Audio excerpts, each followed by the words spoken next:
मुसलमानों को अक्सर ये कहा जाता है कि तुम पहले हिंदू या किसी और धर्म से थे। इसके पीछे कितनी सच्चाई है, आइए तथ्यों के आधार पर देखें। इस्लाम की बुनियाद किसी तब्दीली या तब्दील किए गए अकीदे पर मबनी नहीं है, बल्कि यही वो दीन है जो दुनिया के पहले नबी हज़रत आदम अलैहिस्सलाम के जरिए इंसानियत तक पहुंचा। हज़रत आदम अलैहिस्सलाम न सिर्फ पहले नबी थे, बल्कि वही पहले इंसान भी थे जिन्हें अल्लाह ताला ने अपने हाथों से तख्लीक किया और उनमें अपनी रूह फूंकी। हज़रत आदम अलैहिस्सलाम की तख्लीक।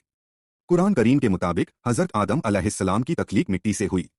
अल्लाह ताला ने जब हज़रत आदम अलैहिस्सलाम को पैदा किया तो फरिश्तों को हुक्म दिया कि वो उन्हें सजदा करें ताकि उनकी बुजुर्गी का इजहार हो। यह सजदा ताज़ीमी था, न कि इबादती।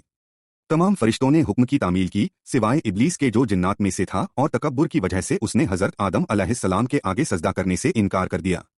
इस इनकार की वजह से इब्लीस को अल्लाह ताला की बारगाह से निकाल दिया गया और वह शैतान बन गया। हज़रत आदम अलैहिस्सलाम और हज़रत हव्वा की औलाद पूरी दुनिया में फैली और उन्हीं की नस्ल से मुख्तलिफ कौमें और कबीले वजूद में आए।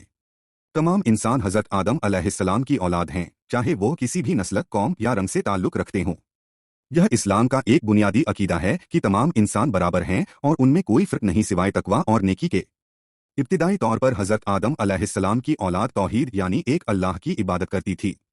लेकिन वक्त के साथ साथ जैसे जैसे इंसान दुनिया में फैलते गए और अल्लाह के अहकाम से दूर होते गए, उनमें से कुछ लोग गुमराह हो गए।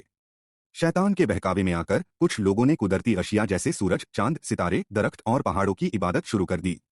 यह लोग समझते थे कि यह चीजें उनके रिस्क, जिंदगी और मौत पर असर अंदाज होती हैं।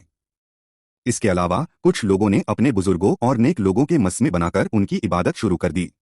यह गुमराही बुतपरस्ती, जादूगरी और दीगर बातिल अकायद की शक्ल में फैलती चली गई। जब लोगों ने अल्लाह की तौहीद को छोड़कर मुख्तलिफ झूठे माबूदों की इबादत शुरू कर दी तो अल्लाह ताला ने अपनी रहमत से मुख्तलिफ अदवार में अंबिया और रसूल भेजे ताकि लोगों को सही रास्ते की तरफ वापस बुलाया जाए। अंबिया का बुनियादी पैगाम हमेशा एक ही रहा, अल्लाह एक है और उसी की इबादत करो। हज़रत नूह अलैहिस्सलाम को जब उनकी कौम ने झुटलाया और बुतों की इबादत में मुब्तिला हो गई तो अल्लाह ने उन पर अजाब नाजिल किया और एक तूफान के जरिए से उन गुमराह लोगों को हलाक कर दिया। इसी तरह हज़रत इब्राहीम अलैहिस्सलाम का वाक़िया भी मशहूर है, जब उनकी कौम बुतों की इबादत करती थी और वह खुद अपने वालिद और कौम के साथ इस गुमराही के खिलाफ खड़े हुए। हज़रत मूसा अलैहिस्सलाम को भी अल्लाह ने फ़िरऔन और उसकी कौम की गुमराही से नजात दिलाने के लिए भेजा, जो खुद को खुदा मानता था। हज़रत ईसा अलैहिस्सलाम का पैगाम भी यही था कि अल्लाह की इबादत करो और उसके साथ किसी को शरीक न ठहराओ।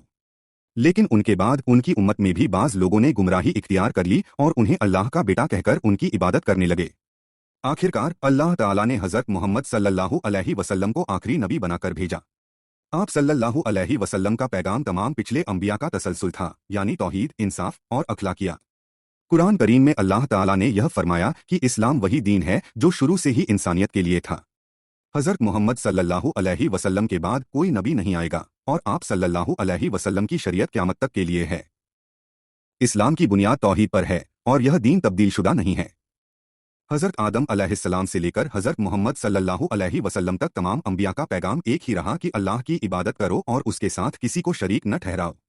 दुनिया में इंसानों की गुमराही का आगाज उस वक्त हुआ जब उन्होंने अल्लाह के अहकाम को छोड़कर सूरज, चांद, सितारे और दीगर मखलूकात की इबादत शुरू की। अल्लाह ताला ने अपने नबियों के जरिए हमेशा इंसानियत को सही रास्ते की तरफ बुलाया और यह सिलसिला हज़रत मोहम्मद सल्लल्लाहु अलैहि वसल्लम की बसत के साथ मुकम्मल हुआ। यह तारीख इंसानियत के लिए एक सबक है कि जब भी इंसान अल्लाह के दीन से दूर होता है वह गुमराही में मुब्तिला हो जाता है। इसीलिए हमें हमेशा अल्लाह की तरफ रुजू करना चाहिए और उसकी दी हुई हिदायत पर अमल करना चाहिए। यह तहरीर इस्लाम के आगाज, गुमराही की वजहात और अल्लाह के पैगाम के तसलसल को बयान करती है ताकि सभी को एक मुकम्मल तफसील मिल सके। इस पूरी व्याख्या का सीधा मतलब यही है कि अगर लोग यह कहते हैं कि मुसलमानों के पूर्वज हिंदू या किसी और धर्म से थे, तो असल में उन पूर्वजों के भी पूर्वज हज़रत आदम अलैहिस्सलाम की संतान से थे, जो पहले इंसान और नबी थे और अल्लाह की तौहीद यानी एकेश्वरवाद का पैगाम लेकर आए थे। इस नज़र से देखा जाए तो उन सभी पूर्वजों का असली अकीदा इस्लाम ही था, क्योंकि हज़रत आदम अलैहिस्सलाम और उनकी औलाद शुरू में एक अल्लाह की इबादत करती थी। इसलिए वक्त के साथ कुछ लोग गुमराह होकर अलग अलग धर्मों में बंट गए, लेकिन उनकी असली बुनियाद तौहीद और अल्लाह की इबादत ही थी, जो इस्लाम का मुख्य सिद्धांत है। इस हिसाब से अगर हम सिलसिलेवार पीछे जाएं तो पूरी इंसानियत की शुरुआत एक ही नबी और धर्म से हुई और वह धर्म इस्लाम था।